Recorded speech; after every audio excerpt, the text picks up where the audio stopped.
اللهم بارك على محمد.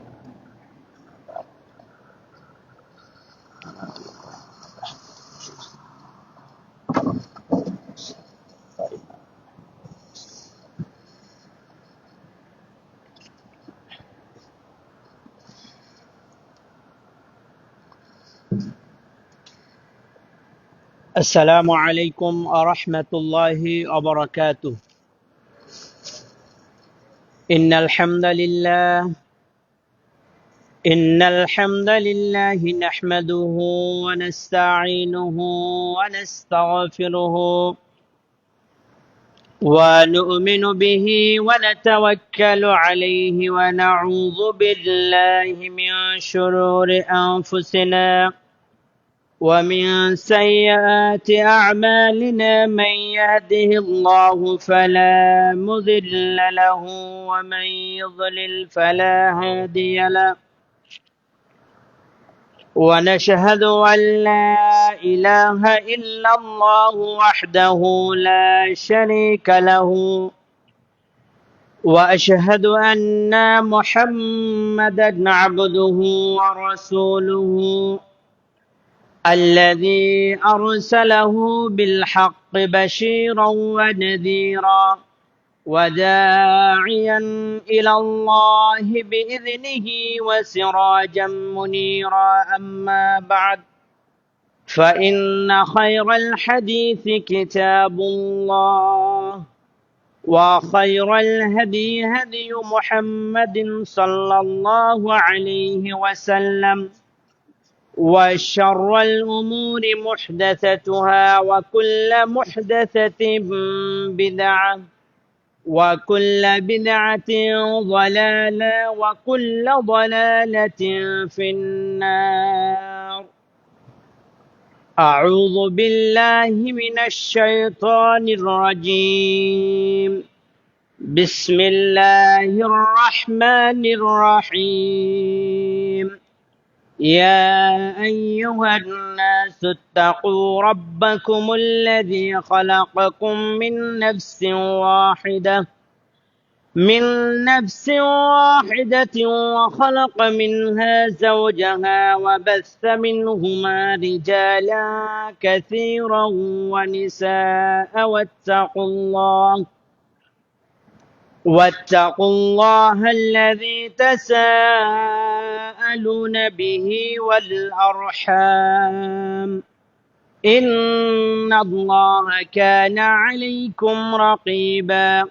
يا أيها الذين آمنوا اتقوا الله حق تقاته ولا تموتن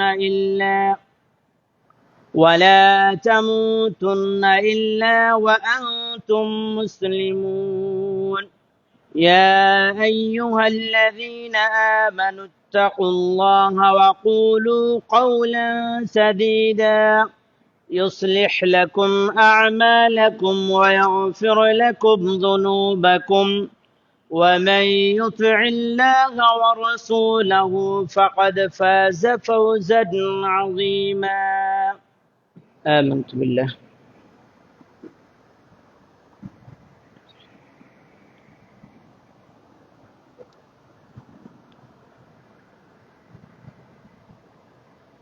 بسم الله والحمد لله والصلاة والسلام على رسول الله، وبعد. أعوذ بالله من الشيطان الرجيم. بسم الله الرحمن الرحيم. قل إن صلاتي ونسكي ومحياي ومماتي لله رب العالمين.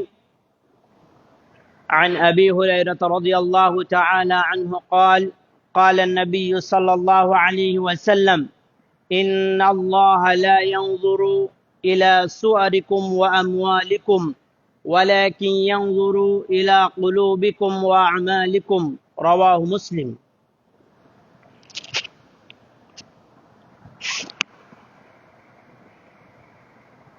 প্রশংসা একমাত্র আল্লাহ সুবহানাহু ওয়া তাআলার জন্যে, যে মহান আল্লাহ সুবহানাহু ওয়া তাআলা আমাদেরকে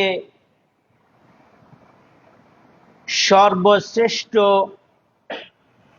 একটা মাসের প্রথম দশকের মধ্যে উপনীত হওয়ার তৌফিক দান করেছেন।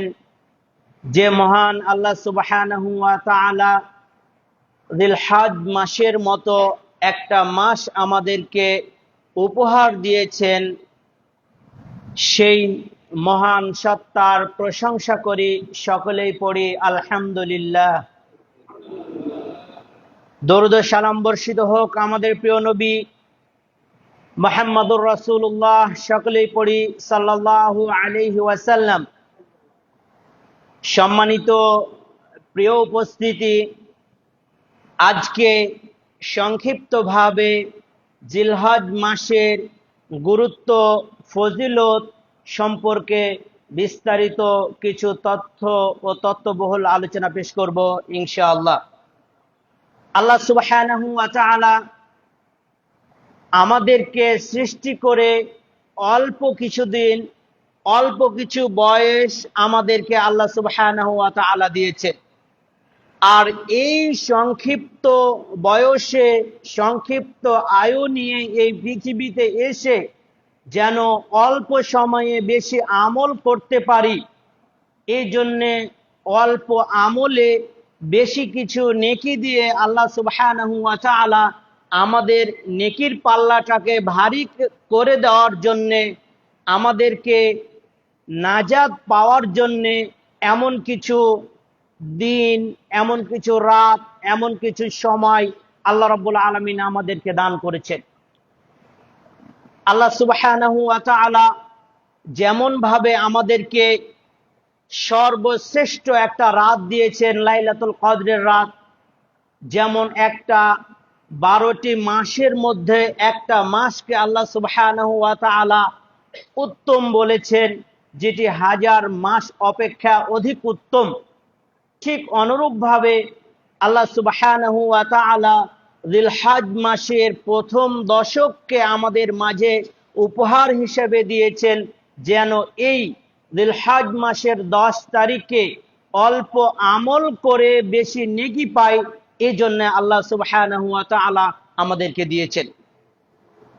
আল্লাহ সুবহানাহু ওয়া তাআলা এই যে আমাদেরকে যে 12টি মাসের মধ্য থেকে 4টি মাসকে পৃথক করে বিশেষ গুরুত্ব দিয়েছেন, এটি আল্লাহ সুবহানাহু ওয়া তাআলা পবিত্র কালামুল মাজিদের মধ্যে বলছেন, ইন্না ইদ্দাতাশ শাহুর ইনদাল্লাহি 12 শাহরান।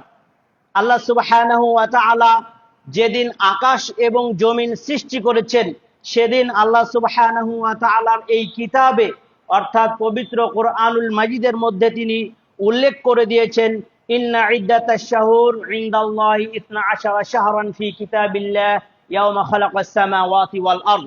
অর্থাৎ ইয়াওমা খালাকাস সামাওয়াতি ওয়াল আরদ, যেদিন আকাশ এবং জমিন সৃষ্টি করেছেন, সেদিন আল্লাহ সুবহানাহু ওয়া তাআলা ওই সেদিন থেকে আজ পর্যন্ত আমাদেরকে আল্লাহর কিতাবে 12টি মাস আমাদেরকে দিয়েছেন।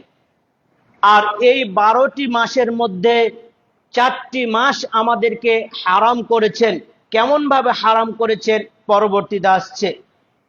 এরপর এগুলোর মধ্যে আল্লাহ রাব্বুল আলামিন বলছেন, মিনহা আরবাআতা হুরুম যালিকা দ্বীনুল কাইয়্যিম। আর এই যে 12টা মাসের মধ্যে 4টা মাস হারাম করেছেন, মানে হারাম বলতে এই 4টা মাসে সে সময়ে যুদ্ধ, বিগ্রহ, কলহ, দ্বন্দ্ব, এগুলো কিন্তু সবকিছু বন্ধ ছিল, মানে হজের মাস যেগুলো। আর এই 4টি মাসের মধ্যে এই প্রথম দশকে, অর্থাৎ জিলহজ মাসের এই প্রথম 10টা দিন, এর মধ্যে ঢুকে আছে, এর মধ্যে নিহত রয়েছে অনেক নিয়ামত, নেকির ভান্ডার। আল্লাহ সুবহানাহু ওয়া তাআলা এই জিলহজ মাসের 10 দিনে এর ভিতরে তিনি লুকায়ে রেখেছেন। আর এই 4টি মাস রাসূল করিম সাল্লাল্লাহু আলাইহি সাল্লাম, আবু হুরায়রা থেকে বর্ণিত, তিনি বলছেন, নবী করিম সাল্লাল্লাহু আলাইহি সাল্লাম এই 4টি মাস বলতে, অর্থাৎ কোরআনের ভাষায় যে আরবাআতা হুরুম, যে 12টি মাসের মধ্যে 4টা মাস হারাম, এই 4টা মাস হচ্ছে যুলকাআদা, যুলহিজ্জা, মুহররম এবং রজব। এই 4টি মাস, এই 4টি মাসের মধ্যে এখন আমরা উপস্থিত রয়েছি জিলহজ মাস। এই মাসকে আল্লাহ সুবহানাহু ওয়া তাআলা কেন এতটা গুরুত্ব দিয়েছেন? 3টা কারণে এই 10 দিনকে আল্লাহ সুবহানাহু ওয়া তাআলা বিশেষ গুরুত্ব দিয়েছেন। তার মধ্যে এটি হচ্ছে হারাম মাস, যেটি আমরা কথা বললাম। 2 নম্বর, এটি হলো হজের মাস। আমরা যদি চাই 12টি মাসের মধ্যে যে কোনো মাসে আমরা উমরা পালন করতে পারি, কিন্তু আমরা হজ পালন করতে পারি না। হজ আমাদের উপর ফরজ একটি বিধান, যেমন ভাবে সালাত, সিয়াম, যাকাত এগুলো যেমন ফরজ বিধান, যাদের সামর্থ্য রয়েছে তাদের উপর হজ অনুরূপ একটি ফরজিয়াত বিধান, যেটি আমাদের সামর্থ্য থাকলে হজ করতেই হবে। কারণ হজের গুরুত্ব সম্পর্কে যদি 2টি কথা বলতে চাই, রাসূল কারীম আল্লাহ সুবহানাহু ওয়া তাআলা বলছেন, আল হাজ্জু আশহুরুম মা'লুমাত ফামান ফারাদা ফীহিন্নাল হাজ্জ ফালা রাফাথা ওয়ালা ফুসুক ওয়ালা জিদালা ফিল হজ্জ। আল্লাহ সুবহানাহু ওয়া তাআলা বলছেন, আল হাজ্জু আশহুরুম মা'লুমাত, হজের জন্য যে নির্দিষ্ট মাস রয়েছে, নির্দিষ্ট জিলহজ মাস রয়েছে, জিলহজ মাসের প্রথম দশক রয়েছে, এই নির্দিষ্ট মাস, এই নির্দিষ্ট দিনে যারা উপনীত হবে, ফামান ফারাদা ফীহিন্নাল হজ্জ, আর যারা নিজেদের উপরে এই হজটাকে ফরজ করে নিবে, মানে ফরজ করে নিবে জিলহজ মাসের এই 10 দিন এর মধ্যেই আমাদেরকে হজ করতে হবে। আর এই হজটা আমার উপর ফরজ, মানে আপনি এবং আমি নিয়ত করে মক্কায় চলে যাব। এটি আল্লাহ রাব্বুল আলামিন এখানে বোঝাতে চেয়েছেন যে ফামান ফারাদা ফীহিন্নাল হজ্জ ফালা রাফাথা ওয়ালা ফুসুকা ওয়ালা জিদালা ফিল হজ্জ। আর যে ব্যক্তি নিজের উপর হজকে ফরজ করে নিল, ফালা রাফাথা ওয়ালা ফুসুকা ওয়ালা জিদালা ফিল হজ্জ, ওই যে হজ করা অবস্থায়, ফালা রাফাথা মানে রাফাত বলতে খারাপ কোনো কাজ, এখানে স্ত্রী সহবাস হতে পারে, অন্য কোনো কাজ হতে পারে, এই কাজগুলো এই হজ্জের অবস্থায় আল্লাহ সুবহানাহু ওয়া তাআলা নিষেধ করেছেন। ওয়ালা ফুসুক অর্থাৎ ফাসিকি কথা, পাপের কোনো কথা, আমার এই কথা দিয়ে পাপ হতে পারে, কোনো সময় বলা যাবে না, কিন্তু হজের সময় বিশেষ করে আল্লাহ সুবহানাহু ওয়া তাআলা নিষেধ করে দিয়েছেন। এরপর বলছেন ওয়ালা জিদালা ফিল হজ্জ, আর অনর্থক কথাবার্তা বলা, বিবাদে লিপ্ত হওয়া, হুট করে ছোট্ট একটা বিষয় নিয়ে তর্ক বিতর্ক লেগে যাওয়া, এটিকে আল্লাহ সুবহানাহু ওয়া তাআলা নিষেধ করেছেন। কাদের উপরে নিষেধ করেছেন? যারা নিজেদের উপর হজটাকে ফরজ করে নিয়েছেন, অর্থাৎ এই নির্দিষ্ট দিনের মধ্যে, মানে যারা হাজীগণ হজ করতে গেছে তাদের জন্য। এর ফজিলত কি? রাসূল কারীম সাল্লাল্লাহু, আবু হুরায়রা থেকে বর্ণিত, নবী কারীম সাল্লাল্লাহু আলাইহি সাল্লাম বলছেন, মান হাজ্জা লিল্লাহ ফালা ইয়ারফুস ওয়া লাম ইয়াফসুক রাজাআ কামা ওয়ালাদাত উম্মুহু। নবী কারীম সাল্লাল্লাহু আলাইহি ওয়াসাল্লাম বলছেন যে মান হাজ্জা লিল্লাহ, যে ব্যক্তি আল্লাহ সুবহানাহু ওয়া তাআলার উদ্দেশ্যে হজ করে, ফালা রাফাথা, ওই ব্যক্তি যে হজ করলো আল্লাহর সন্তুষ্টি অর্জন করার লক্ষ্যে, এবং ফালা রাফাথা, কোনো খারাপ পাপের সাথে লিপ্ত হলো না, ওয়ালাম ইয়াফসুক, এবং মানুষের সাথে তর্ক বিতর্ক ফাসিকি কথা বলল না, রাজাআ কামা ওয়ালাদাত উম্মুহু। নবী করিম সাল্লাল্লাহু আলাইহি সাল্লাম বলছেন, ওই ব্যক্তি হজ থেকে ফিরে আসে এরূপ অবস্থায়, শিশু বা নিষ্পাপ হয়ে ফিরে আসে, যেমন ভাবে রাজাআ ওয়ালাদাত উম্মুহু, যেমন ভাবে একজন মা একজন শিশুকে জন্ম দেয় নিষ্পাপ হিসাবে, ঠিক এমন নিষ্পাপ শিশুর মতো হয়ে ওই হাজী হজ করে ওইভাবে ফিরে আসে যে ব্যক্তি ফালা রাফাথা ওয়ালা ফুসুকা, অর্থাৎ কোনো ফাহেশা কাজের সাথে লিপ্ত হবে না, কোনো পাপ কাজের সাথে লিপ্ত হবে না। এমন ব্যক্তিকে আল্লাহ রাব্বুল আলামিন শিশু বাচ্চার সাথে তুলনা করেছেন। সুবহানাল্লাহ। অর্থাৎ নিষ্পাপ, যদি হজ আল্লাহ সুবহানাহু ওয়া তাআলা কবুল করে নেন তাহলে এই ব্যক্তি নিষ্পাপ। অন্য হাদিসে আবু হুরায়রা থেকে বর্ণনা করছেন, তিনি বলছেন, আল উমরা ইলাল উমরা কাফারাতুন লিমা বাইনাহুমা ওয়াল হজ্জুল মাবরুর লাইসা লাহুল জাযা ইল্লাল জান্নাহ। নবী করিম সাল্লাল্লাহু আলাইহি সাল্লাম বলছেন যে আল উমরা ইলাল উমরা কাফারাতুন লিমা বাইনাহুমা, অর্থাৎ এক উমরা থেকে অপর উমরা, এটা আমাদের গুনাহের কাফফারা স্বরূপ। অর্থাৎ আপনাদের সামর্থ্য রয়েছে, আল্লাহ অর্থ সম্পদ দিয়েছেন, আপনি বছরে একটা করে উমরা করবেন। আর এই যে একটা উমরা, এর মাঝে আর একটা যে উমরা রয়েছে, এর মাঝে যে পাপগুলো হবে, এটি এই পাপের কাফফারা স্বরূপ এক উমরা থেকে আর এক উমরা। ওয়াল হাজ্জুল মাবরুর, আর লাইসা লাহুল জাযা ইল্লাল জান্নাহ, আর কবুলকৃত হজ, যার হজ আল্লাহ সুবহানাহু ওয়া তাআলা কবুল করবেন, তার প্রতিদান জান্নাত। আল্লাহ রাসূল কারীম সাল্লাল্লাহু আলাইহি সাল্লাম বলেন, লাইসা লাহুল জাযা, মানে তার কোনো আর প্রতিদান নেই, ইল্লাল জান্নাহ, জান্নাত ছাড়া তার কোনো প্রতিদান নেই। সুবহানাল্লাহ। মানে আমাদেরকে, যাদের সামর্থ্য রয়েছে, হজ আমাদেরকে করতে হবে। আল্লাহ রাব্বুল আলামিন আমাদের প্রত্যেককে, যাদের সামর্থ্য রয়েছে, হজ করার তৌফিক দান করুন, আল্লাহুম্মা আমিন। এরপর জিলহজ মাস কি? এক নম্বর আমরা দেখলাম এটি হচ্ছে হারাম মাস, 2 নম্বর এটি হচ্ছে হজের মাস, 3 নম্বর এটা হচ্ছে কুরবানির মাস। আমরা কুরবানিকে কেন্দ্র করেই এই জিলহজ মাস, হজকে কেন্দ্র করেই এই হারাম মাস, হজকে কেন্দ্র করেই এই কুরবানির মাস, হজকে কেন্দ্র করেই এটি হজ্জের মাস। 3 নম্বরটা আমরা দেখব যে এটি হচ্ছে কুরবানির মাস। আমরা অনেকেই জানি, অনেকেই শুনে এসেছি যে আজকের যে আলোচনার বিষয়, এটা নতুন কোনো বিষয় নাই, জাস্ট একটু স্মৃতিচারণ করা। আমরা জন্মের পর থেকে মুসলিম হিসেবে জন্মগ্রহণ করে যখনই আমাদের মাঝে প্রত্যেকটা বছর যখন জিলহজ এসেছে, আমরা জিলহজ সম্পর্কে আলোচনা শুনেছি। আর আজকে ঠিক তারই মতো একটি জিলহজ সম্পর্কে আলোচনা, জাস্ট আমরা স্মৃতিচারণ করব, আমাদের যেই মানে মেমোরি চার্জটা শেষ হয়ে গেছে, এটা আমরা ফুল করে নিব। এরপর এটি হচ্ছে কুরবানির মাস।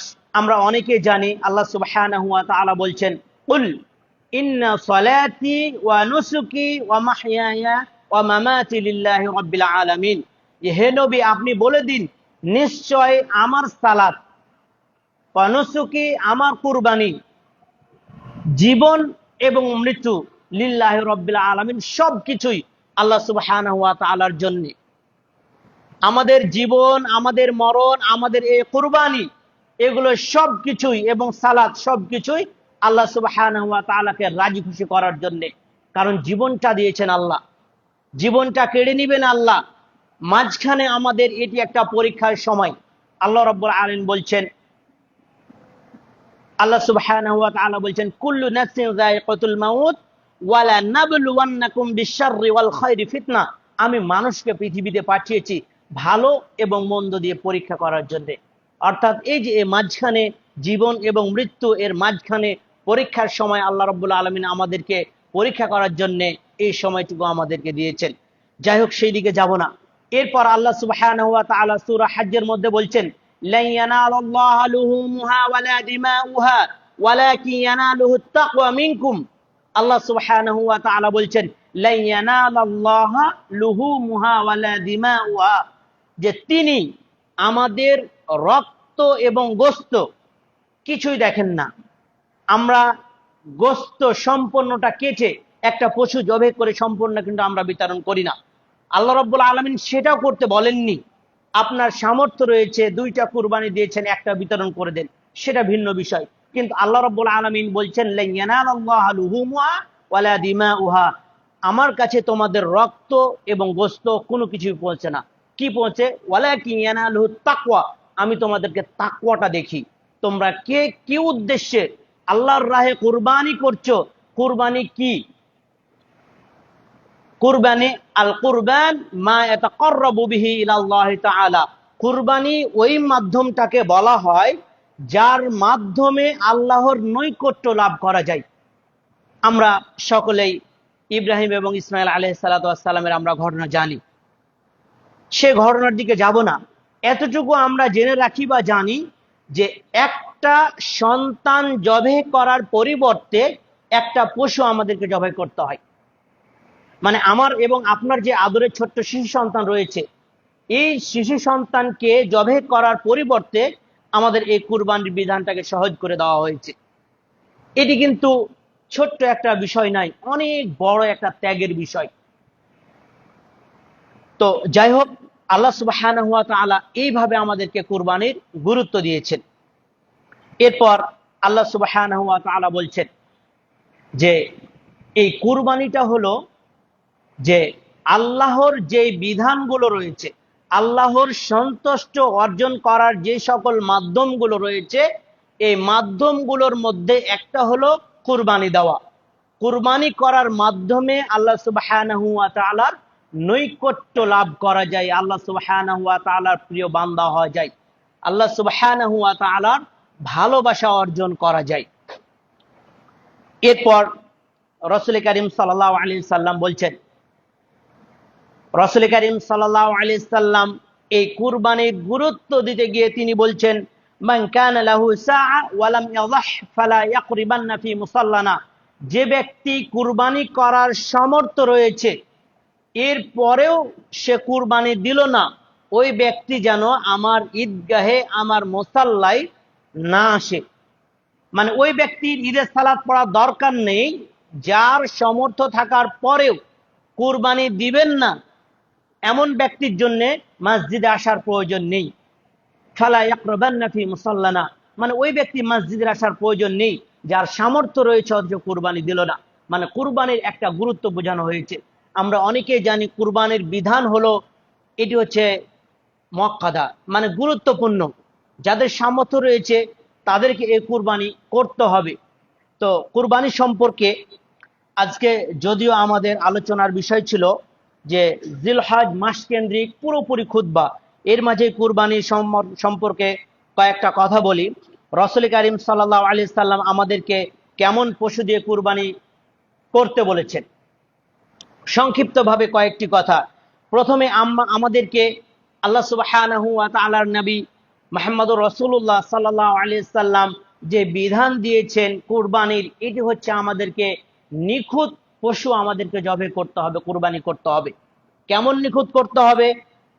আন বারা ইবনে আযিব রাদিয়াল্লাহু তাআলা আনহু তিনি বর্ণনা করছেন যে লা ইয়াযহা বিল আরজাই বাইনা যালউহা, অর্থাৎ 4 গুণ বিশিষ্ট পশু, যার মধ্যে এই যে হাদিসটা আমি অনুবাদ করব, এই হাদিসে যে 4টা গুণ রয়েছে, এই 4টা গুণ যদি কোনো পশুর মধ্যে থেকে থাকে তাহলে এটা দ্বারা কুরবানি হবে না।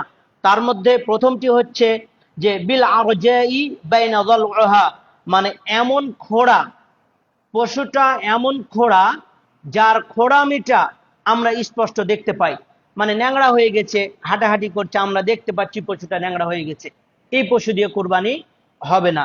নিষেধ করেছেন রাসূল কারীম সাল্লাল্লাহু আলাইহি সাল্লাম। ওয়ালা বিল আরজাই বাইনা আওরুহা, মানে এমন অন্ধ যার অন্ধত্বটা প্রকাশ পাচ্ছে, যে ছাগলটা অন্ধ হয়ে গেছে, হাঁটতে পারছে না, হয়তো অলে বা খুঁটিতে ধাক্কা লেগে যাচ্ছে, এমন স্পষ্ট কানা পশু দ্বারা কুরবানি করতে নবী করিম সাল্লাল্লাহু আলাইহি সাল্লাম নিষেধ করেছেন। এরপর ওয়ালা বিল মারিদি বাইনা মারদুহা, এমন পশু দ্বারা কুরবানি করতে নিষেধ করেছেন যেটা অসুস্থ, তার অসুস্থতা ওই ছাগলের মধ্যে, গরুর মধ্যে স্পষ্ট আমরা দেখতে পাই বা বিদ্যমান রয়েছে, এমন পশু দিয়ে নবী করিম সাল্লাল্লাহু আলাইহি সাল্লাম কুরবানি করতে নিষেধ করেছেন। এরপর ওয়ালা বিল আজফাই আল্লাতী লা তুনফা, আর এমন জীর্ণ শীর্ণ যেটার কারণে বাচ্চাটা বা ছাগলটা হাঁটাহাঁটি করতে পারে না, এমন পশু দিয়ে, এমন জীর্ণ শীর্ণ মানে দুর্বল পশু দিয়ে নবী করিম সাল্লাল্লাহু আলাইহি সাল্লাম কুরবানি করতে নিষেধ করেছেন। অতএব এই 4টা গুণ, প্রথম গুণ হলো নবী করিম সাল্লাল্লাহু আলাইহি সাল্লাম খোড়া পশু দিয়ে কুরবানি করতে নিষেধ করেছেন। এরপর কানা পশু দিয়ে কুরবানি করতে নিষেধ করেছেন, অসুস্থ পশু দিয়ে কুরবানি করতে নিষেধ করেছেন, আর একেবারে দুর্বল হয়ে গেছে এমন পশু দিয়ে কুরবানি করতে নিষেধ করেছেন। এরপর নবী করিম সাল্লাল্লাহু আলাইহি সাল্লাম বলছেন মুসিন্না পশু দ্বারা কুরবানি করতে হবে। এখন মুসিন্না দ্বারা রাসূল করিম সাল্লাল্লাহু আলাইহি সাল্লাম বলছেন লা তাযবাহু ইল্লাল মুসিন্না, মানে তোমরা জবেহ করো না মুসিন্না ছাড়া। মুসিন্নাটা কি? এটা ছাগলের ক্ষেত্রে মুসিন্না, গরুর ক্ষেত্রে মুসিন্না, আর উটের ক্ষেত্রে মুসিন্না দ্বারা যেটা বোঝায়, একটা উট 5 বছর শেষ করে 6 বছরে পদার্পণ করেছে এমন উটকে মুসিন্না বলা হয়। 5 থেকে 5 বছর সম্পূর্ণ করে 6 বছরে পদার্পণ করেছে, এই উটটাকে কুরবানি করাটাকে বলা হয় মুসিন্না। এরপর গরুর ক্ষেত্রে একটা গরু 2 বছর বয়স অতিক্রম করে 3 বছরে পদার্পণ করেছে, অর্থাৎ 2 বছর পার হয়ে গেছে, 3 বছরে পড়েছে, এমন পশু দিয়ে নবী করিম সাল্লাল্লাহু আলাইহি সাল্লাম কুরবানি করতে বলেছেন। আর ছাগল বা দুম্বার ক্ষেত্রে এই মুসিন্না হলো 1 বছর পূর্ণ করে 2য় বছরে পদার্পণ করেছে এমন পশু দিয়ে কুরবানি করতে বলেছেন। আর মুসিন্না বলতে এই 3টা ব্যাখ্যা, এর মধ্যে গরুর সাথে মহিষ ঢুকে আছে এইভাবে। এরপর মুসিন্না ব্যতীত আপনার বাসায় যে মুসিন্না বলতে 2 বছরে পদার্পণ করেছে এমন ছাগল, এখন আপনার বাসায় একটা ছাগল রয়েছে 1 বছর পার হয়ে 2য় বছরে পদার্পণ করেছে, কিন্তু দাঁত এখনো উঠেনি। এই ক্ষেত্রে আপনি ওই পশুটাকে তখন কুরবানি দিতে পারবেন যদি সেটা আপনার বাড়িতে লালিত পালিত হয়। আপনি বাড়ি থেকে পুষছেন, আপনি ভাবছেন দিতে যাবে, 1 বছর পার হয়ে গেছে, এরপর দাঁতে নেই, তখন ওটা দিয়ে আপনারা কুরবানি করতে পারবেন। তবে সেটা হতে হবে কি, হৃষ্টপুষ্ট অনেক মোটা তাজা হতে হবে। তাহলে না দাঁতলেও 1 বছর পার হয়ে 2য় বছরে পদার্পণ করলে এবং বাড়ির যদি পোষা হয় তাহলে এ পশু দিয়ে কুরবানি করা যাবে। এরপর খাসি করা মানে পাঠা দিয়ে কুরবানি করা যাবে কিনা, পাঠা দিয়ে কুরবানি করা যাবে। গোস্ত বন্টন পদ্ধতি, গোস্ত আমরা এক এক সমাজে এক একভাবে আমরা গোস্তটা বন্টন করে থাকি। যেমন অনেক জায়গাতে 3 ভাগ করে 2 ভাগ বাসায় রেখে 1 ভাগ আমরা দিয়ে আসি। রাসূল করিম সাল্লাল্লাহু আলাইহি সাল্লাম 3 ভাগ করে দিতে বলেছেন, বিষয়টি এমনটি নয়। নবী করিম সাল্লাল্লাহু আলাইহি সাল্লাম বলছেন ফাকুলু ওয়াতইমু ওয়াদাখিরু, কুলু ওয়াতইমু ওয়াতাসাদ্দাকু, এই 2টা হাদিস এসেছে। নবী করিম সাল্লাল্লাহু আলাইহি সাল্লাম বলছেন যে ফাকুলু তোমরা নিজে খাও, ওয়াতইমু তোমরা অন্যকে খাও, ওয়াদাখিরু কিছু একটা অংশ তোমরা রেখে দাও। 2টা হাদিস একই ভাষা। রাসূল করিম সাল্লাল্লাহু আলাইহি সাল্লাম বলছেন তোমরা নিজেরা খাও, অপরকে খাওয়াও, আর কিছু সাদকা করে দাও। নবী করিম সাল্লাল্লাহু আলাইহি সাল্লাম এইভাবে বলেছেন। এখন যারা 3 ভাগে আমরা এই গোস্তটাকে ভাগ করে নিই, হয়তো আমরা এভাবে এটাকে বুঝেছি, নবী করিম সাল্লাল্লাহু আলাইহি সাল্লাম যেহেতু বলেছেন তোমরা নিজে খাও, অপরকে খাওয়াও, কিছু অংশ রেখে দাও। অপর হাদিসে বলেছে তোমরা নিজে খাও, অন্যকে খাওয়াও, আর কিছু অংশ তোমরা সাদাকা করে দাও। তো এই 3টা কথা বলেছে, এর মানে এটা নয় যে তোমরা এই গোস্তটাকে 3 ভাগে ভাগ করে দাও। আর যদি আমরা 3 ভাগে ভাগ করে দিই, ওখান থেকে আমরা আর গোস্ত নিব না। যে অংশটুকু গরিব অসহায়দের জন্য আমরা দিয়ে দিব, সেখান থেকে আমরা আর ফেরত নিব না। অনেক সমাজে এটা আছে যে একটা ছাগলের 9 কেজি গোস্ত হলো, 3 কেজি আমি সমাজে দিয়ে আসলাম, ওখান থেকে গোস্তটা মিক্সচার করে ওখান থেকে আবার 4 কেজি আমার বাসায় ফেরত আসলো। এমন ভাবে মানে কুরবানির গোস্ত বিতরণ করা যাবে না। আমাদেরকে আপনার যতটুকু সামর্থ্য রয়েছে, আপনার পরিবারে 10 জন সদস্য, আপনি একটা ছাগল কুরবানি দিয়েছেন, সেটার গোস্ত ধরুন কি যে 9 কেজি বা 8 কেজি হয়েছে বা 10 কেজি হয়েছে, আপনি নিজে খাবেন না, 3 ভাগে 2 ভাগ বিতরণ করে দিবেন।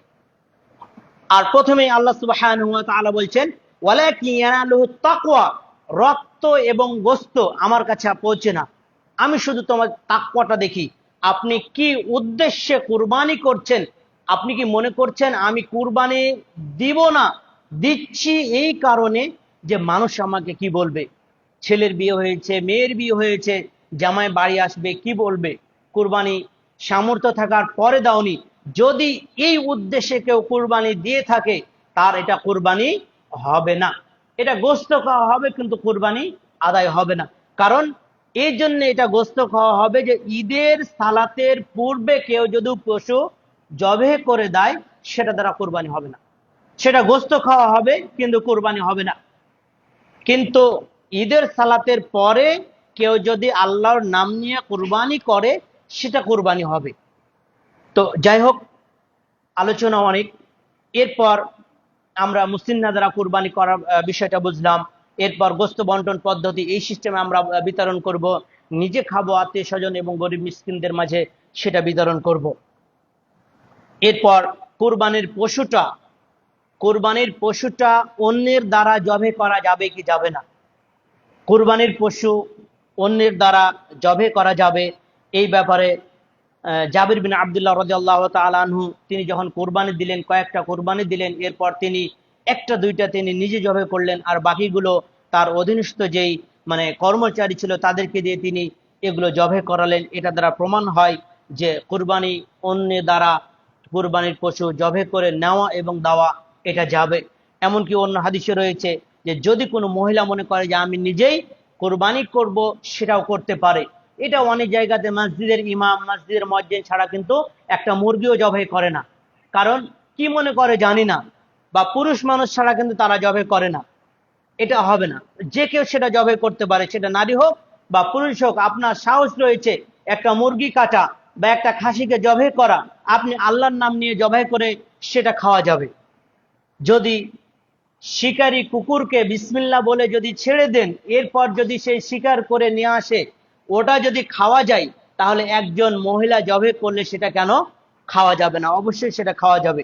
এরপর হিন্দু লোক যারা রয়েছে তাদেরকে কি আমরা এই কোরবানির গোশত দিব কি দিব না? অবশ্যই তাদেরকে আমরা একটু যদি আমাদের বাসায় আসে, অবশ্যই তাদেরকে দিতে হবে। কারণ জাকাত বন্টনের যে 8টা খাত রয়েছে, তার মধ্যে অমুসলিমদেরকে ইসলামের প্রতি আকৃষ্ট করার জন্য একটা অংশ কিন্তু তাদের জন্য বরাদ্দ রয়েছে। অতএব যদি আপনার দ্বারে আসে, অবশ্যই তাদেরকে দিবেন। এ হলো কুরবানি সম্পর্কে সংক্ষিপ্ত আলোচনা। এরপর জিলহজ মাসের প্রথম দশকের ফজিলত আমরা অনেকেই জানি। আল্লাহ সুবহানাহু ওয়া তাআলা এই 10টা রাত্রের শপথ করেছেন। সূরা ফাজরের মধ্যে আল্লাহ রাব্বুল আলামিন বলছেন ওয়াল ফাজর, শপথ এই ফজরের। যখন ফজর বলতে সূর্য উদিত হয় এই ফজরের। এরপর বলছেন ওয়ালায়ালিন আশর, শপথ এই 10 দিনের, অর্থাৎ জিলহজ মাসের 10 দিনের আল্লাহ সুবহানাহু ওয়া তাআলা শপথ করেছেন। আর তিনি এই শপথ বলতে হাদিসের ভাষায় আহমদ থেকে যে হাদিসটি এসেছে, নবী করিম সাল্লাল্লাহু আলাইহি সাল্লাম যে আল্লাহ সুবহানাহু ওয়া তাআলা যে শপথ করলেন যে ওয়াল ফাজর ওয়ালায়ালিন আশর, শপথ এই 10 দিনের, অর্থাৎ জিলহজ মাসের 1 থেকে নিয়ে 10 তারিখ পর্যন্ত।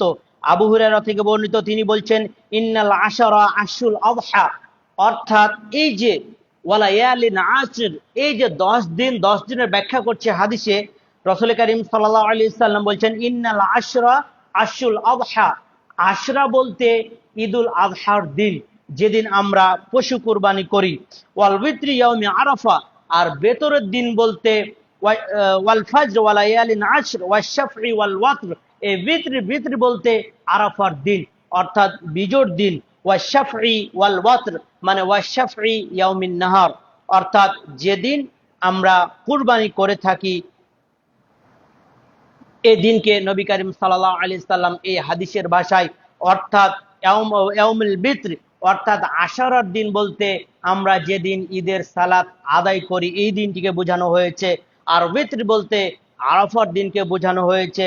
আর ওয়াশ-শাফঈ ওয়াল ওয়াতর, ওয়াশ-শাফঈ, এই শাফঈ শব্দ দ্বারা তাফসীরকারকগণ এই হাদিসের ভাষায় ইয়াউমুন নাহার মানে যেদিন আমরা কি করি, নহর করি, কুরবানি করি, এই দিনকে বোঝানো হয়েছে। আহমদ শরীফের হাদিস। এরপর রাসূল করিম সাল্লাল্লাহু আলাইহি সাল্লাম বলছেন এই জিলহজ মাস এটি এই বছরের মধ্যে সর্বশ্রেষ্ঠ একটি মাস।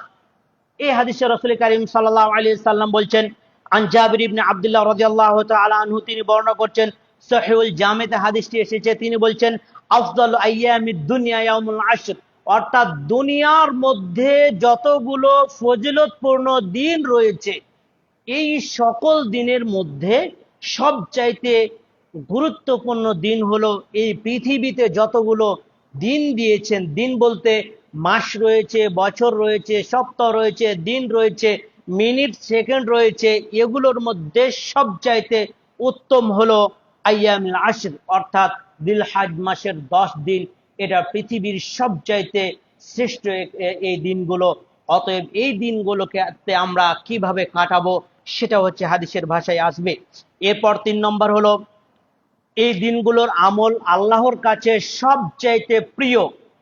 অর্থাৎ এই 10 দিন 3-10কে আল্লাহ সুবহানাহু ওয়া তাআলা এই 3 যে বিজোড় বা 3 দশক রয়েছে, কোন কোন 3 দশক?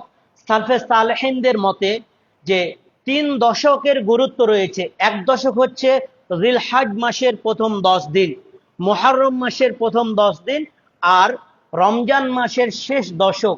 এই 3 দশক অধিক গুরুত্বপূর্ণ। আর এই যে জিলহজ মাসের দৃষ্টিকোণ থেকে সবচাইতে গুরুত্বপূর্ণ হলো ইয়াউমুল আশুরা, অর্থাৎ এই জিলহজ মাসের 10 দিন। তো আন আব্দুল্লাহ বিন আব্বাস রাদিয়াল্লাহু তিনি বর্ণনা করছেন, নবী করিম সাল্লাল্লাহু আলাইহি সাল্লাম বলছেন, মা মিন আইয়ামিল আমালিস সালিহ আহাব্বু ইলাল্লাহি মিন হাযিহিল আইয়াম, ইয়ানি আইয়ামিল আশরা। নবী করিম সাল্লাল্লাহু আলাইহি সাল্লামকে সাহাবীগণ জিজ্ঞাসা করলেন, হে আল্লাহর নবী সাল্লাল্লাহু আলাইহি সাল্লাম, মা মিন আইয়ামিল আমালিস সালিহ মানে সৎ আমল আল্লাহর কাছে সবচাইতে প্রিয় কি? নবী করিম সাল্লাল্লাহু আলাইহি সাল্লাম বলছেন জিলহজ মাসের আমল। এরপর নবী করিম সাল্লাল্লাহু আলাইহি সাল্লামকে সাহাবীগণ জিজ্ঞাসা করলেন, ওয়ালাল জিহাদু ফি সাবিলিল্লাহ, যে জিহাদও কি নয়?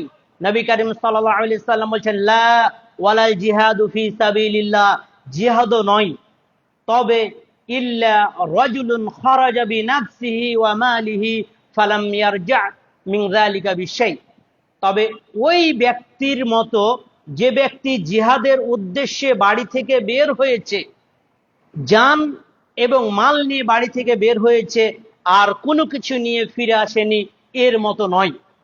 অর্থাৎ জিহাদে বের হয়েছেন, আপনি শহীদ হয়েছেন, বাড়িতে আর ফিরে আসেননি, এমন আমলের পরে যতগুলো আমল রয়েছে, আমল সালেহ আহাব্বু ইলাল্লাহ, আল্লাহর কাছে আমলে সালেহ মানে কবুলযোগ্য আমল, আল্লাহর কাছে সবচাইতে প্রিয় আমল হচ্ছে জিলহজ মাসের 10 দিন। তবে ওই ব্যক্তি যে জান এবং মাল নিয়ে বাড়ি থেকে বের হলো আর তিনি বাড়িতে ফিরে আসেনি, মানে শহীদ হয়ে মৃত্যুবরণ করেছেন, এই ব্যক্তির পরে। অতএব আমাদেরকে কি করতে হবে? এই জিলহজ মাসে বেশি বেশি তাকবীর পড়তে হবে, তাহমিদ পড়তে হবে, তাহলিল করতে হবে। আল্লাহ সুবহানাহু ওয়া তাআলা এই জিলহজ মাসের 10 দিনে বেশি বেশি আমল করার তৌফিক দান করুন, আল্লাহুম্মা আমিন। এরপর সকল ইবাদতগুলো এই জিলহজ মাসের 10 দিন আল্লাহ সুবহানাহু ওয়া তাআলা সকল ইবাদতগুলোকে একত্রিত করেন। আমরা অনেকেই জানি, ফাতহুল বারির লেখক ইবনে হাজার আসকালানী, বুখারীর সর্বশ্রেষ্ঠ যেটা ব্যাখ্যা গ্রন্থ, তিনি বলছেন, ওয়াল্লাযী ইয়াযহারু আন্না আস-সাবাব ফি ইমতিযাই আশর যিল হিজ্জা লিমাকান ইজতিমাইল উম্মাহাতিল ইবাদাতি ফিহি ওয়া হিয়া সালাতুন ওয়া সাদাকা ওয়া যাকাত ওয়াল হজ। অর্থাৎ তিনি বলছেন যে ওয়াল্লাযী ইয়াযহারু আন্না আস-সাবাব, এই কথা স্পষ্ট বা এটা সাব্যস্ত হয় যে আল্লাহ সুবহানাহু ওয়া তাআলা তিনি বলছেন যে, মানে ইবনে হাজার আসকালানী রাহিমাহুল্লাহ তিনি বলছেন যে এই যে জিল আশরা, আশরা জিল হিজ্জা, এই 10 দিনে সকল ইবাদতগুলো একত্রিত করা হয়, এ কথা স্পষ্ট। আর ওয়াহিয়া সকল ইবাদত, ইবাদাতুল উম্মাহাত মানে যতগুলো পৃথিবীতে মানুষ রয়েছে, এই সকল মানুষের ইবাদতগুলো এই জিলহজ মাসের 10 দিনে একত্রিত করা হয়, সমাবেত করা হয়, জমা করা হয়। আর এই কি আমলগুলো? তিনি বলছেন যে ওয়াহিয়া সালাতুন, এটি হচ্ছে সালাত, ওয়া সিয়ামুন, এটি হলো সিয়াম, ওয়া সাদাকা, দান এবং সাদাকা করা, ওয়াল হজ এবং হজ করা। আর এছাড়া ওয়ালা ইয়াতাআত্তা যালিকা গায়রুহু, এছাড়া আর যে সকল ইবাদতগুলো রয়েছে, নফল সালাত, নফল সিয়াম, এছাড়া দান করা, সাদাকা করা, জিকির আজকার করা, বেশি বেশি তাসবিহ তাহলিল করা, এগুলো হচ্ছে এর মধ্যে অন্তর্ভুক্ত। ইবনে হাজার আসকালানী বলছেন যে পৃথিবীতে যতগুলো আমল একত্রিত করা হয় সকল উম্মতের, এগুলোর মধ্যে এই 10টা দিন অধিক গুরুত্বপূর্ণ। অতএব এই 10 দিনে আমাদেরকে কি কি করতে হবে তিনি বলে দিয়েছেন। সালাত আদায় করতে হবে, সালাত তো আমরা আদায় করি, তাহলে আবার কেন সালাতের কথা বলা হয়েছে?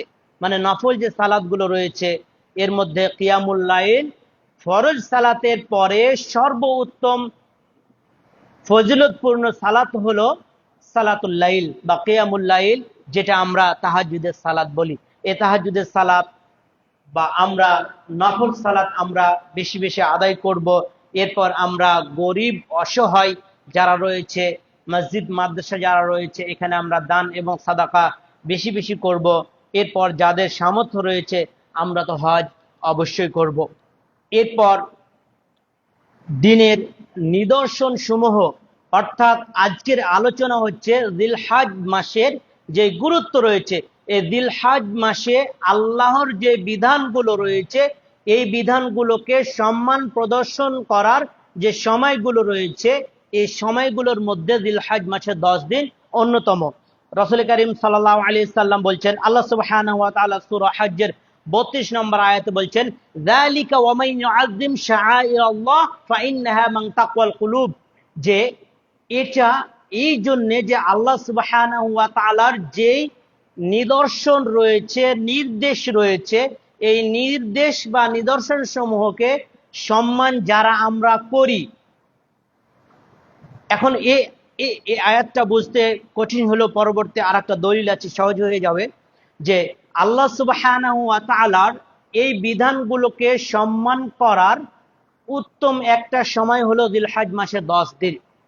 আর এই যে এই আল্লাহর বিধানকে সম্মান এবং মর্যাদা কারা করে, ফাইন্নাহা মিন তাকওয়াল কুলুব, এটা প্রকৃত অন্তর থেকে আসে, মুখ থেকে এবং এই আমাদের বাহ্যিক দৃষ্টিকোণ থেকে, চেহারা সুরাত দেখে নয়।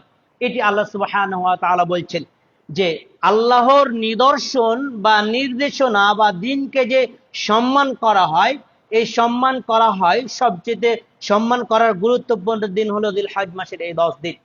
আর যারা এটাকে সম্মান করে তারা প্রকৃত মান তাকওয়াল কুলুব, এই তাকওয়া থেকে, আল্লাহ ভীতি থেকে, আল্লাহর ভয় থেকে এটা হয়ে থাকে। পরের আয়াতে আমরা আলোচনা করছি জিলহজ মাস। আর এই জিলহজের মাসে 10 দিনে কি ঢুকে আছে? এটি হারাম মাস, এটি হচ্ছে কুরবানির মাস, এটি হচ্ছে কুরবানির দিন। আর এই 10 দিনের মধ্যে ঢুকে আছে হজের দিন। তাহলে হজকে কেন্দ্র করে আরাফা, আরাফাকে কেন্দ্র করে যুলহিজ্জা, আর যুলহিজ্জাকে কেন্দ্র করে এই হজ্জের সমস্ত কিছু। তো এখন আমরা কয়েকটা ভাবে জিলহজ মাসে যেই হজ অনুষ্ঠিত হয়, এই হজকে কেন্দ্র করে, আরাফাকে কেন্দ্র করে কয়েকটা আলোচনা। রাসূল করিম সাল্লাল্লাহু আলাইহি সাল্লাম, আমরা জানি, বিদায় হজ্জের ভাষণ এই আরাফার ময়দানে দিয়েছিলেন। নবী করিম সাল্লাল্লাহু আলাইহি সাল্লাম এই আরাফার ময়দানে আমাদের জন্য যে ইসলাম একমাত্র মনোনীত ধর্ম, শান্তির ধর্ম, এবং ইসলাম যে একটি পূর্ণাঙ্গ জীবন বিধান, এটি কিন্তু আরাফার ময়দানে আল্লাহ সুবহানাহু ওয়া তাআলার প্রেরিত নবী মুহাম্মদুর রাসূলুল্লাহ সাল্লাল্লাহু আলাইহি সাল্লাম তিনি কিন্তু ঘোষণা দিয়েছিলেন। আল্লাহ সুবহানাহু ওয়া তাআলা বলছেন, আল ইয়াউমা আকমালতু লাকুম দীনাকুম ওয়া আতমামতু আলাইকুম নি'মাতি ওয়া রাদিতু লাকুমুল ইসলাম দীনা। আল্লাহ সুবহানাহু ওয়া তাআলা বলছেন, আল ইয়াউমা আকমালতু লাকুম দীনাকুম, অর্থাৎ আমি আজকে, মানে এই দিনে, কোন দিনে? আরাফার ময়দানে নবী করিম সাল্লাল্লাহু আলাইহি সাল্লাম বিদায় হজ্জের ভাষণে তিনি কথা বলেছিলেন, আজ আমি তোমাদের, আল ইয়াউমা আকমালতু লাকুম দীনাকুম, আমি তোমাদের এই দিনকে পরিপূর্ণ করলাম, ওয়া রাদিতু লাকুমুল ইসলাম দীনা, আর কি করলাম? এই যে আল্লাহর যে নিয়ামত গুলো রয়েছে, এই নিয়ামতকে আমি পূর্ণ করলাম। ওয়া রাদিতু লাকুমুল ইসলাম দীন, আল ইয়াউমা আকমালতু লাকুম দীনাকুম ওয়া আতমামতু আলাইকুম নি'মাতি ওয়া রাদিতু লাকুমুল ইসলাম দীনা। আর ইসলাম যে একটা জীবন বিধান, এটি সেদিন কিন্তু সর্বশেষ নবী করিম সাল্লাল্লাহু আলাইহি সাল্লাম আরাফার ময়দানে ঘোষণা দিয়েছিলেন। তো এই ঘোষণা দেওয়ার পরে যখন এই আয়াতটা নাজিল হলো, তখন একজন ইহুদি উমর ইবনুল খাত্তাব রাদিয়াল্লাহুকে জিজ্ঞাসা করছে যে, হে উমর, যে আপনাদের কিতাবে, আল্লাহর কিতাবে এমন একটি আয়াত নাজিল হয়েছে, এই আয়াতটি যদি আমাদের উপর নাজিল হতো। ইহুদি বলছে, জৈনক ইহুদি উমর ইবনুল খাত্তাব রাদিয়াল্লাহুকে বলছে যে, হে উমর ইবনুল খাত্তাব, তোমাদের কিতাবে যে একটি আয়াত নাজিল হয়েছে, এই আয়াতটি যদি আমাদের ধর্মগ্রন্থে যদি নাজিল হতো, তাহলে এই দিনটিকে আমরা ঈদের দিন হিসাবে পালন করতাম। এরপর উমর ইবনুল খাত্তাব রাদিয়াল্লাহু জিজ্ঞাসা করছেন যে হে ইহুদি, সে দিনটি কোনটি? তখন তিনি এই আয়াতটা পাঠ করছে ইহুদি, যে আল ইয়াউমা আকমালতু লাকুম দীনাকুম ওয়া আতমামতু আলাইকুম নি'মাতি ওয়া রাদিতু লাকুমুল ইসলাম দীনা। এই আয়াতটা পাঠ করছে। এরপর ওমর ইবনে খাত্তাব রাদিয়াল্লাহু বর্ণনা বলছেন যে এই আয়াতটি যেখানে নাজিল হয়েছে সেটি হচ্ছে নবী করিম সাল্লাল্লাহু আলাইহি সাল্লামের উপরে নাজিল হয়েছে, আর সেটি আরাফার ময়দানে নাজিল হয়েছে। আর এই আয়াতটি জুমার দিন নাজিল হয়েছে। এই আয়াতটার তাৎপর্য হলো ওই দিনে নবী করিম সাল্লাল্লাহু আলাইহি সাল্লাম আমাদের এই দিনকে পূর্ণ করেছেন এবং তিনি ঘোষণা দিয়েছেন আমার পরে আর কোনো নবী এবং রাসূল আর পৃথিবীতে আসবে না, মানে তিনি আমাদের শেষ নবী। এই ঘোষণা কিন্তু এই আরাফাতে, যে আরাফাকে কেন্দ্র করে হজ, যে আরাফাকে কেন্দ্র করে এই যে জিলহজের 10 তারিখ, এই আরাফাকে কেন্দ্র করেই আল্লাহ সুবহানাহু ওয়া তাআলা এই আয়াতটি নাজিল করেছিলেন। এরপর কোরআন এবং হাদিস যে আমাদের জন্য চূড়ান্ত একটি বিধান, এটা কিন্তু ওই সেই আরাফার ময়দানে কিন্তু নবী করিম সাল্লাল্লাহু আলাইহি সাল্লাম ঘোষণা দিয়েছেন, ওয়াকাদ তারাকতু ফীকুম মা লান তাদিল্লু বা'দা ইন ইগতাসামতুম বিহি কিতাবুল্লাহ। নবী করিম সাল্লাল্লাহু আলাইহি সাল্লাম বলছেন, আমি তোমাদের মাঝে দুইটি জিনিস রেখে যাচ্ছি। অর্থাৎ প্রথম হাদিসে একটার বিষয় বলেছেন, নবী করিম সাল্লাল্লাহু আলাইহি সাল্লাম বলছেন ওয়াকাদ তারাকতু ফীকুম মা লান তাদিল্লু, আমি তোমাদের মাঝে একটা জিনিস রেখে যাচ্ছি, বাদা ইনি কাসামতুম, আমার মৃত্যুর পরে যদি তোমরা এটাকে আঁকড়ে ধরে রাখো তোমরা বিপদগামী হবে না। আমরা আজকে বিভিন্ন দলে মতে বিভক্ত হয়েছি, আমরা কোরআন সুন্নাহ নিয়ে রাজনীতি করছি, আমরা একের কথা হাদিসের একটা কথা আমরা সহজে মেনে নিতে পারি না। যখন আমাদের স্বার্থের বাইরে চলে যায় তখন আমরা অজুহাত পেশ করি, আমরা বিভিন্ন তর্ক বিতর্কে আমরা মানে লিপ্ত হয়ে পড়ি। অতএব রাসূল সাল্লাল্লাহু আলাইহি সাল্লাম বলছেন এইটা আল্লাহর কিতাব রেখে যাচ্ছি, যতদিন তোমরা ধরে রাখবে তোমরা বিপদগামী হবে না। পরের হাদিসে রাসূল কারীম সাল্লাল্লাহু আলাইহি সাল্লাম বলছেন তারাকতু ফীকুম আমরাইন লান তাদিল্লু মা তামাসসাকতুম বিহিমা কিতাবুল্লাহি ওয়া সুন্নতি রাসূলি, আমি দুইটা জিনিস রেখে যাচ্ছি, যতদিন তোমরা এই দুইটাকে আঁকড়ে ধরে রাখবে তোমরা বিপদগামী হবে না। আর সেই দুইটি হচ্ছে আল্লাহর কিতাব আর সুন্নতি নবিয়্যা, অর্থাৎ নবী করিম সাল্লাল্লাহু আলাইহি সাল্লাম এর সুন্নাহ হাদিস। এই দুইটাকে যদি আমরা প্রত্যেকেই এই বুকে আঁকড়ে ধরে রাখতে পারি, পৃথিবীর কোনো অপর শক্তি আমাদেরকে কোরআন এবং সুন্নাহ থেকে বিপদগামী করতে পারবেন না। যদি আমরা আল্লাহ এবং আল্লাহর রাসূলের বিধান ফায়সালা করতে গিয়ে, যদি সমাজের কোনো বিচার ফায়সালা করতে গিয়ে যদি আমরা ফায়সালা করতে না পারি, ফাইন তানাযাতুম ফি শাইইন ফারুদ্দুহু ইলাল্লাহি ওয়া রাসূলিহি, তাহলে আমরা ওই বিষয়টা আল্লাহ এবং তার রাসূলের দিকে ছেড়ে দিব, মানে আল্লাহ তার রাসূলের দিকে ছেড়ে দিব, মানে কোরআন এবং সুন্নাহর কাছে আমরা মাথা নত করব, তাহলে সেটা সমাধান হবে। যাই হোক, অনেক আলোচনা। তো বিষয়টা বলছিলাম যে এই পয়েন্টার বিষয়, ওই আরাফার দিন কোরআন এবং সুন্নাহ যে চূড়ান্ত আমাদের একটা মানে বিধান, এটি নবী করিম সাল্লাল্লাহু আলাইহি সাল্লাম এই আরাফার দিনে ঘোষণা দিয়েছিলেন। এরপর আল্লাহ এই দিনের কসম করেছেন, অর্থাৎ ওটা জিলহজ মাস ওয়াল আশর ওয়াল ফজর ওয়া লায়ালিন আশর, এই যে আশর বলতে মানে জিলহজ মাসের 10 দিনের তিনি শপথ করেছেন। আর এই হাদিস দ্বারা নবী করিম সাল্লাল্লাহু আলাইহি সাল্লাম তিনি বলছেন যে আরাফার দিনে তিনি কসম করেছেন। আন আবি হুরায়রা রাদিয়াল্লাহু তাআলা আনহু তিনি বর্ণনা করছেন যে আল ইয়াউমিল মাউউদ ইয়াউমিল কিয়ামা, আল ইয়াউমিল মাউউদ ইয়ানি ইয়াউমিল কিয়ামা, ইয়াউমিল মাউউদ বলতে কিয়ামত দিবসকে বোঝানো হয়েছে, অর্থাৎ তিনি কিয়ামত দিবসের শপথ করেছেন। ওয়াল ইয়াউমিল মাশহুদ ইয়ানি ইয়াউমি আরাফা, আর ইয়াউমিল মাশহুদ বলতে আরাফার দিনের শপথ করেছেন বা আরাফার দিনকে বুঝিয়েছেন।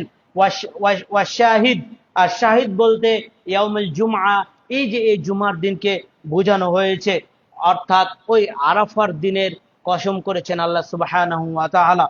এরপর আরাফার ময়দানে মানব জাতি থেকে আল্লাহ সুবহানাহু ওয়া তাআলা ওয়াদা নিয়েছিলেন। আজকে আমরা হিন্দু পরিবারে জন্ম যারা গ্রহণ করে তারা হিন্দু, যারা খ্রিস্টান পরিবারে যারা জন্মগ্রহণ করে তারা হলো খ্রিস্টান, আর যারা মুসলিম পরিবারে জন্মগ্রহণ করে তারা কিন্তু মুসলিম। আমরা যেন অজুহাত কাল কিয়ামতের ময়দানে না দিতে পারি, এই জন্য আল্লাহ রাব্বুল আলামিন সেদিন আরাফার ময়দানে আমাদেরকে একত্রিত করে তিনি কিন্তু আমাদের কাছে ওয়াদা নিয়েছিলেন। আল্লাহ সুবহানাহু ওয়া তাআলা বলছেন, আলাস্তু বিরাব্বিকুম ক্বালু বালা, আমি কি তোমাদের রব নই? সেদিন কিন্তু আমরা বলেছিলাম যে ক্বালু বালা শাহিদনা আন তাকুলা ইয়াউমাল কিয়ামা ইন্না কুন্না আন হাযা গাফিলিন। মানে নবী আল্লাহ সুবহানাহু ওয়া তাআলা বলছেন যে ওই দিন, অর্থাৎ এখানে একটা ইবনে আব্বাস থেকে হাদিস রয়েছে, নবী করিম সাল্লাল্লাহু আলাইহি সাল্লাম বলছেন যে, ইবনে আব্বাস বর্ণনা করছেন, নবী করিম সাল্লাল্লাহু আলাইহি সাল্লাম বলছেন যে আল্লাহ সুবহানাহু ওয়া তাআলা আদম আলাইহিস সালাতু ওয়াস সালামকে যখন সৃষ্টি করবেন, মানে করার মনস্থ করলেন, এরপর তার রূহ থেকে যতগুলো সন্তান আসবে পৃথিবীতে, তার মানে মেরুদণ্ড থেকে তিনি বের করে পিপিলিকার মতো ছড়িয়ে ছিটিয়ে দিলেন। এরপর আদম আলাইহিস সালামের সামনে সকল এই যে আমি এবং আপনি প্রত্যেকের আমার এই রূহগুলো ছুটাছুটি করছিল, এদের সামনে আল্লাহ রাব্বুল আলামিন বললেন যে আলাস্তু বিরাব্বিকুম ক্বালু বালা, যে আমি কি তোমাদের রব নই? সেদিন কিন্তু আমরা ওই পিপিলিকার মতো প্রত্যেকে বলেছিলাম যে ক্বালু বালা, হ্যাঁ আপনি হলেন আমাদের রব। আল্লাহ বলছেন যে আন তাকুলা ইয়াউমাল কিয়ামা ইন্না কুন্না আন হাযা গাফিলিন, আমি এই জন্য তোমাদের কাছে আমি সাক্ষ্য নিয়েছিলাম, কিয়ামতের দিন যখন তোমাদেরকে জিজ্ঞাসা করা হবে তোমরা যেন বলতে না পারো যে গাফিলুন, মানে আমরা গাফেল ছিলাম, এ সম্পর্কে আমরা জানতাম না, এটা যেন বলতে না পারো, এই জন্য আমি তোমাদের কাছে পূর্বে আমি অঙ্গীকার নিয়েছি। এরপর পরের আয়াত আল্লাহ সুবহানাহু ওয়া তাআলা বলছেন যে তোমরা যেন এটাও বলতে না পারো যে আমাদের কাছে তো এমন কোনো দাওয়াত আসেনি যে আপনি আমাদের রব, এটা যেন বলতে না পারো, এই জন্যে আমি তোমাদের কাছে পূর্বেই আমি ওয়াদা নিয়েছিলাম, এবং তোমরা বলবে যে আমরা আমাদের বাপ দাদাদেরকে পেয়েছি, অর্থাৎ গাফেল অবস্থায়, তারা আল্লাহ এবং রবকে চিনে না, এ অবস্থায় তাদেরকে পেয়েছি। মানে আমরা এগুলো যে অজুহাত দিব কিয়ামতের দিন, আল্লাহ এই জন্য আগেই বলে দিয়েছেন যে তোমরা যে অজুহাত দিবে আমরা গাফেল ছিলাম, আমরা আমাদের বাপ দাদাদেরকে এ অবস্থায় পেয়েছি, বৌদ্ধ, নাসারা, খ্রিস্টান, ইসলাম সম্পর্কে তারা জানে না, এমন অবস্থায় পেয়েছি, আমরাও সেটা গ্রহণ করেছি, এটা যেন তোমরা বলতে না পারো, এই জন্য আমি তোমাদের কাছে ওয়াদা আগেই নিয়ে নিয়েছি। অতএব এই আরাফার ময়দানে আল্লাহ সুবহানাহু ওয়া তাআলা আমাদের ওয়াদা নিয়েছিলেন। আর এই দিনে মানুষকে আল্লাহ সুবহানাহু ওয়া তাআলা জাহান্নাম থেকে মুক্তি দেন। কিয়ামতের, অর্থাৎ আল্লাহ সুবহানাহু ওয়া তাআলা পৃথিবীতে যত মানুষকে, মানে মৃত্যুর পর যত মানুষকে জান্নাত থেকে, মানে জাহান্নাম থেকে জান্নাত দেন, তার মধ্যে সর্বশ্রেষ্ঠ দিন হলো ইয়াউমে আরাফার দিন। যেদিন আরাফা, এদিন আমাদেরকে অনেক দোয়া করতে হবে। আমরা জানি সিয়ামের কথাও আসবে, যে আয়েশা রাদিয়াল্লাহু হতে বর্ণিত, তিনি বলছেন নবী করিম সাল্লাল্লাহু আলাইহি সাল্লাম বলছেন যে আল্লাহ রাব্বুল আলামিন বলছেন, আমি আরাফার দিন এত বেশি আমি মানুষকে জাহান্নাম থেকে মুক্তি দিয়ে জান্নাত দিই যা অন্য কোনো দিন আমি দিই না। এরপর আয়েশা রাদিয়াল্লাহু তাআলা আনহা বর্ণনা করছেন অপর একটি হাদিসে যে আল্লাহ সুবহানাহু ওয়া তাআলা ফেরেশতাদের নিকট, এই যে আরাফার ময়দানে যারা অবস্থান করে তাদেরকে নিয়ে আল্লাহ ফেরেশতাদের নিকট গর্ব করে যে ইন্নাল্লাহ আযজা ওয়া জাল্লা ইয়া বাহিমুল মালাইকা, অর্থাৎ ফেরেশতাদের সামনে এইভাবে তিনি মানে প্রশংসা করতে থাকে যে হে ফেরেশতারা, তুমি কি আমার এই বান্দার দিকে লক্ষ্য করছো? তারা মানে এলোমেলো চুল হয়ে, মানে মানে জীর্ণ শীর্ণ, মানে এলোমেলো যে সফরকারীর যে অবস্থা থাকে, এই অবস্থায় তারা তার রবের সন্তুষ্ট অর্জনের জন্য তারা বেরিয়ে পড়েছে। এইভাবে আল্লাহ রাব্বুল আলামিন ফেরেশতাদের সামনে আমাদেরকে নিয়ে, যারা মানে হজ করতে যান আরাফার দিন বিকালে, আল্লাহ রাব্বুল আলামিন ফেরেশতাদেরকে নিয়ে এইভাবে গর্ব অঙ্কর করেন। এরপর আরাফার দিনের জন্য যে শ্রেষ্ঠ দোয়া রয়েছে, খায়রুদ দুআই দুআ ইয়াউমি আরাফা ওয়া খায়রু মা কুলতু আনা ওয়ান নাবিয়্যুন মিন ক্বাবলিহা। নবী সাল্লাল্লাহু আলাইহি সাল্লাম বলছেন যে আরাফার দিনের জন্য সর্বশ্রেষ্ঠ দোয়া হলো যেটা আমি এবং যত আমার পূর্বে নবী এবং রাসূল এসেছেন সবার জন্য শ্রেষ্ঠ একটি দোয়া হলো লা ইলাহা ইল্লাল্লাহু ওয়াহদাহু লা শারীকা লাহু লাহুল মুলকু ওয়া লাহুল হামদু ওয়া আলা কুল্লি শাইইন কাদির। আরাফার দিনের জন্য সর্বশ্রেষ্ঠ দোয়া আমাদের নবী এবং আমাদের নবীর পূর্বে যতগুলো নবী এবং রাসূল এসেছেন সবার জন্য এটি হলো একটা উত্তম দোয়া। অতএব আমরা এই দোয়াটি বেশি বেশি পাঠ করার চেষ্টা করবো ইনশাআল্লাহ। লা ইলাহা ইল্লাল্লাহু ওয়াহদাহু লা শারীকা লাহু ওয়া আশহাদু আন্না মুহাম্মাদান আবদুহু ওয়া রাসূলুহু। এরপর আরাফার দিনের যে ফজিলত গুলো রয়েছে তার মধ্যে ৮ নম্বর ফজিলত হলো নবী করিম সাল্লাল্লাহু আলাইহি ওয়াসাল্লাম বলছেন, পরিচিত আমাদের হাদিস, যে আন কাতাদা রাদিয়াল্লাহু তাআলা আনহু, তিনি বলছেন, সিয়াম ইয়াউমে আরাফা আহতাসিবু আলাল্লাহ আন ইউকাফিরা সানাতাল্লাতী ক্বাবলাহা ওয়া সানাতাল্লাতী বা'দাহা। কেউ যদি আরাফার দিন একদিন সিয়াম পালন করে তাহলে তার ২ বছরের গুনাহের কাফফারা হয়ে যাবে। সুবহানাল্লাহ। ২ বছরের গুনাহ কি হবে? মাফ করে দিবেন আল্লাহ সুবহানাহু ওয়া তাআলা এই একদিন সিয়াম পালন করলে। সিয়াম ইয়াউমে আরাফা আহতাসিবু আলাল্লাহ আন ইউকাফিরা সানাতাল্লাতী ক্বাবলাহা ওয়া সানাতাল্লাতী বা'দাহা, মানে পূর্বের ১ বছর এবং পরের ১ বছরে যে ছোট ছোট সাগীরা গুনাহগুলো রয়েছে, আল্লাহ রাব্বুল আলামিন এই আরাফার দিন সিয়াম পালন করার কারণে তিনি ক্ষমা করে দিবেন। সুবহানাল্লাহ। অতএব আমরা চেষ্টা করব, বিশেষ করে আরাফার দিন আমরা প্রত্যেকেই সিয়াম পালন করব ইনশাআল্লাহ। আল্লাহ রাব্বুল আলামিন সে তৌফিক আমাদেরকে দান করুন। এখন একটা বিষয়, যে আরাফার দিন সেদিন নাকি একদিন পরে, আমরা এই বিষয়ে আলেমদের মধ্যে ঐক্যমত থাকলেও যেহেতু এটা চাঁদের সাথে সম্পর্ক নয়, এটা দিনের সাথে সম্পর্ক, যেহেতু আরাফার পৃথিবীতে একদিন, তাহলে ঈদ, মানে ঈদ কেন একদিন আগে পিছু হয়? ঈদ কিন্তু চাঁদের সাথে সম্পর্ক, দিনের সাথে কিন্তু সম্পর্ক নয়। আর আরাফা কিন্তু দিনের সাথে সম্পর্ক। অতএব আমরা যেদিন হাজিরা আরাফায় অবস্থান করবে সেদিন আমরা আরাফার উদ্দেশ্যে, আরাফার মানে নিয়ত করে আমরা সিয়াম পালন করব। আর যদি কেউ আমরা মনে করি যে না, একদিন আগে তো তারা ঈদ করছে, আরাফা একদিন আগে হবে, আমরা একদিন পরে করব, তাহলে আমরা ২ দিন সিয়াম পালন করব। অর্থাৎ যেদিন হাজিরা আরাফায় অবস্থান করবেন সেদিন আমরা সিয়াম পালন করব, আর পরের দিন আবার আমরা সিয়াম পালন করব। কারণ অতিরিক্ত বা নফল সিয়াম আমরা যদি পালন করি, এটা নিঃসন্দেহে আমাদের জন্য একটি উত্তম কাজ। এটি আল্লাহ সুবহানাহু ওয়া তাআলা পবিত্র কোরআনুল মাজিদের মধ্যে একটা আয়াত রয়েছে, যে ওয়ামান তাতাওয়া খায়রান ফাহুয়া খায়রুল লাহু ওয়া আন তাসুমু খায়রুল লাকুম, যে তোমরা স্বেচ্ছায় যদি কেউ অতিরিক্ত আমল করতে চাও এটা তোমাদের জন্য ভালো। আর এই ভালোটা, অতিরিক্ত আমলটা কি? সিয়াম। যদি তোমরা অতিরিক্ত বলতে কি? নফল সিয়াম যদি এটা কেউ পালন করতে চাও এটা তোমাদের জন্য উত্তম। অতএব আমরা চেষ্টা করব আরাফার দিন সিয়াম পালন করার। আর যদি আমরা মনে করি যে আমরা একদিন আগপাস করে করব, তাহলে আমরা আরাফার দিন তো অবশ্যই সিয়াম পালন করব, পরের দিন আমরা সাথে সাথে সিয়াম পালন করব। এরপর জিলহজ মাস কেন্দ্রিক যে আমল, আমরা আলোচনা একেবারে শেষের দিকে, আমরা জিলহজ মাস কেন্দ্রিক যেটা আমল করব, এতক্ষণ আমরা আরাফা কেন্দ্রিক যেটা ফজিলত বা গুরুত্ব বা এর তাৎপর্য আমরা জানলাম। এখন আরাফা কেন্দ্রিক আমল হলো যে মা মিন আইয়ামিন আযম ইনদাল্লাহ ওয়ালা আহাব্বু ইলাইহি মিনাল আমাল ফীহিন্না মিন হাযিহিল আইয়াম।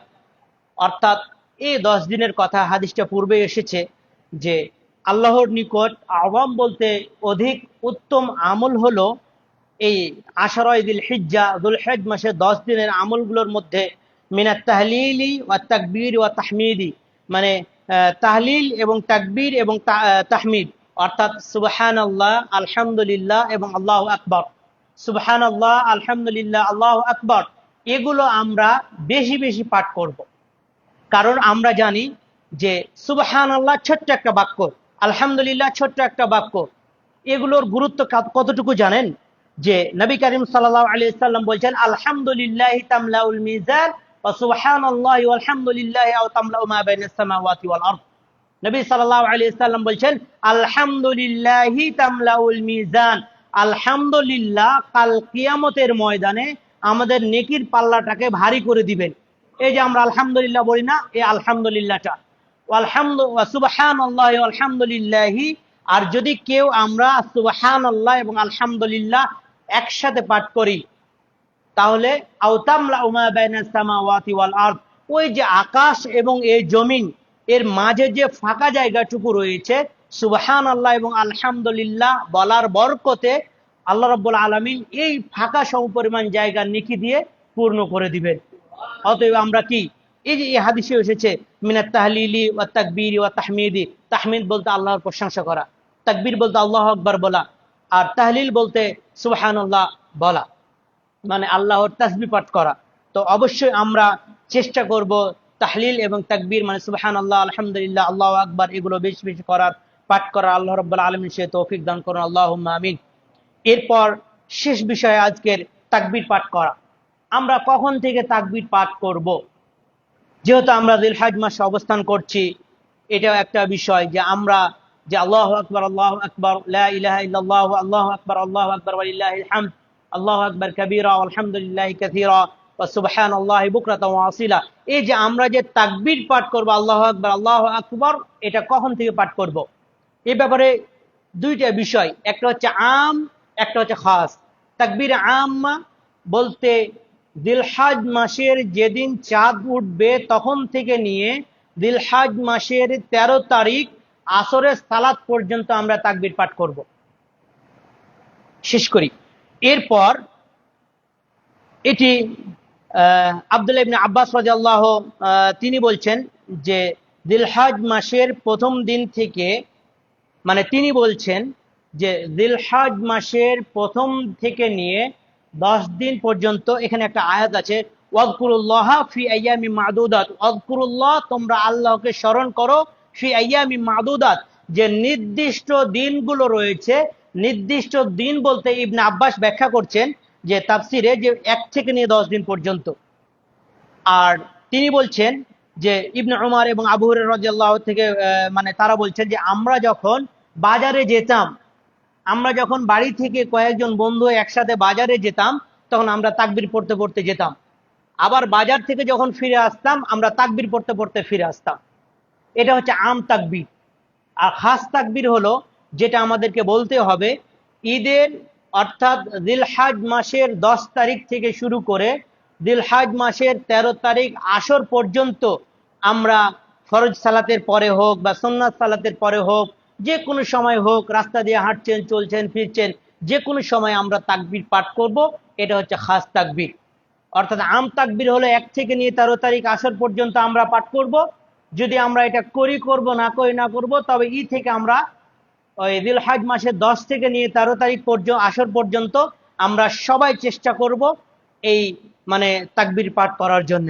আল্লাহ সুবহানাহু ওয়া তাআলা আমাদেরকে যে বিষয়গুলো আলোচনা করা হলো এগুলো আমলে বাস্তবায়ন করার তৌফিক দান করুন, আল্লাহুম্মা আমিন।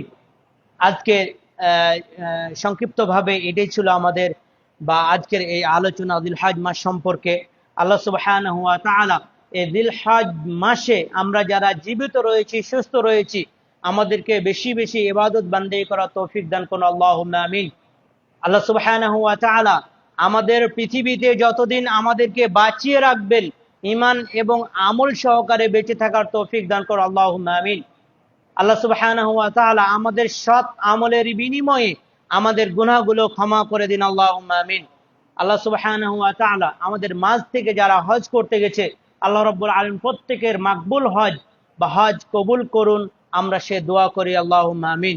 এবং সারা বিশ্বের যত মুমিন এবং মুসলমান হজ করতে এসেছে, আল্লাহ রাব্বুল আলামিন তাদেরকে সুস্থ এবং ভালো এবং হজ্জের কাজ সম্পন্ন করে নিজ নিজ দেশে ফিরে যেতে পারে সে তৌফিক দান করুন, আল্লাহুম্মা আমিন।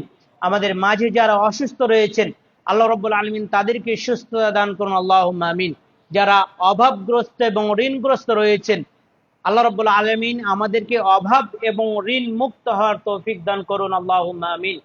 আমাদের মাঝে যারা অসুস্থ রয়েছে তাদেরকে শেফায়ে কামিলা আজলা দান করুন, আল্লাহুম্মা আমিন। আমাদের যাদের বাবা মা বেঁচে আছে, আল্লাহ রাব্বুল আলামিন তাদেরকে ঈমান এবং আমল সহকারে বাঁচিয়ে রাখুন এবং হায়াতে তাইয়্যিবা দান করুন, আল্লাহুম্মা আমিন। এবং যারা আমাদের মাঝ থেকে বিদায় নিয়ে পরকাল গমন করেছে, যদি তাদের কোনো ছোট্ট ভুল ত্রুটির কারণে কবরের আযাব হয়, আমাদের এই দোয়ার কারণে আল্লাহ রাব্বুল আলামিন তাদের কবরের আযাব মাফ করে তাদেরকে জান্নাতের সর্বোচ্চ স্থান দান করুন, আল্লাহুম্মা আমিন। আল্লাহ রাব্বুল আলামিন আমাকে আপনাকে 5 ওয়াক্ত সালাত সময় মতো আদায় করার তৌফিক দান করুন, আল্লাহুম্মা আমিন। ربنا آتنا في الدنيا حسنة وفي الآخرة حسنة وقنا عذاب النار. ربنا ظلمنا أنفسنا وإن لم تغفر لنا وترحمنا لنكونن من الخاسرين. ربنا إننا آمنا فاغفر لنا ذنوبنا وقنا عذاب النار اللهم إني أعوذ بك من عذاب جهنم وأعوذ بك من عذاب القبر وأعوذ بك من فتنة المسيح الدجال وأعوذ بك من فتنة المحيا والممات اللهم إني أعوذ بك من الماسام ومن المغرام سبحانك اللهم وبحمدك أشهد أن لا إله إلا أنت أستغفرك وأتوب إليك السلام عليكم ورحمة الله وبركاته